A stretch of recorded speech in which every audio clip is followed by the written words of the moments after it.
Hello everyone, I'm Bruffy1322 and this video serves as an update to the fastest muscle cars video where I show the best fully upgraded muscle cars in terms of lap time. For all the information you need about this series, check the original muscle cars video, but otherwise let's see where the cars affected by advanced handling flags now fall after the casino DLC changes. Now I've got to say that the muscles class of the four main classes that have cars affected by advanced handling flags, I thought the muscles class was going to see the biggest changes, and unfortunately it's exactly the opposite. So for those who don't know what advanced handling flags are, I have created a playlist already and that collects together all the videos I've done on the topic. It gives you the full story from start to finish basically. I leave a link to that in the pinned comment in the card in the top corner of the screen and in the description as well. But basically they were attributes added to cars in the Southern San Andreas Super Sport Series DLC, and since then we've seen different iterations of them.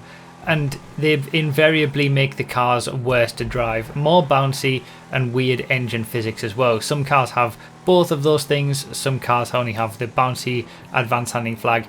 And the problem with the muscle cars, as we saw there, the LE has improved very slightly, but the rest of the vehicles that we're about to see until we get to the top few don't. So first of all, with the Deviant, it gets the same lap time as before, and for the purposes of this, if I got a lap time that was basically within a tenth of a second of the previous lap time that I got, then for the purposes of this, I considered them to be basically exactly the same lap time, and the cars haven't changed in terms of overall performance. So that's why you're seeing the new lap times matching the old lap times, because they were when I went out and retested the cars after the changes, they were pretty much exactly the same in terms of lap time. So the problem, I think, is because specifically these three cars that we're seeing here, that's the Deviant, the Vamos and the Tulip, those cars have problems that are completely unrelated to the advanced handling flags. The advanced, making the advanced handling flags a little bit less bouncy, which is what Rockstar did in the Casino DLC. They didn't remove them, they just made them a little bit less bouncy, and the ones that had the engine problems are still prevalent as well.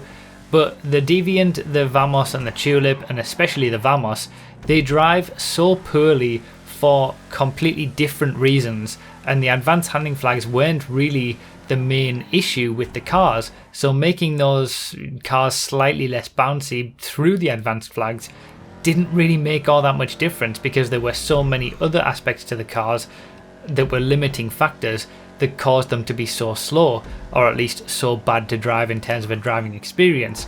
Now it's a different story for the Dominator GTX, and this is more akin to what we saw with the Supercars class, where, for example, when we saw the lap time with the Divest 8, it didn't really change all that much, because the car was already so low to the ground and planted that the bounciness didn't really make that much of a difference to its performance. And that's exactly what we've seen here as well. When I've taken it out and retested it, it's no change in terms of lap time, because the advanced handling flags, at least the bouncy aspect of it, didn't really make a difference. Now with the Dominator GTX, it does still have the engine advanced handling flag, so you're not getting that nice increase in speed like you would, and it's got a very low top speed, but it's certainly still the one that you would want to have in rainy situations, because it's basically just like a sports car.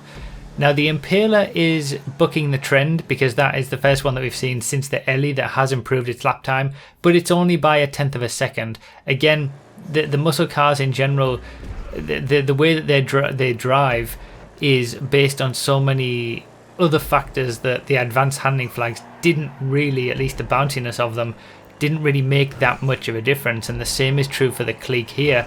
Again, the Clique was relatively stable anyway, and it was one of the better cars that had advanced handling flags, and the same is true of the Dominator GTX. Again, the main problem with the Dominator GTX was the engine aspect to it. It had the engine advanced flags, which is what gave it that bad driving experience. The bouncy aspect of the advanced handling flags weren't really affecting it all that much, and the same is true for the Clique. So I couldn't beat the lap time that I got before, and I think I got within about a tenth of a second of it, so it was almost identical.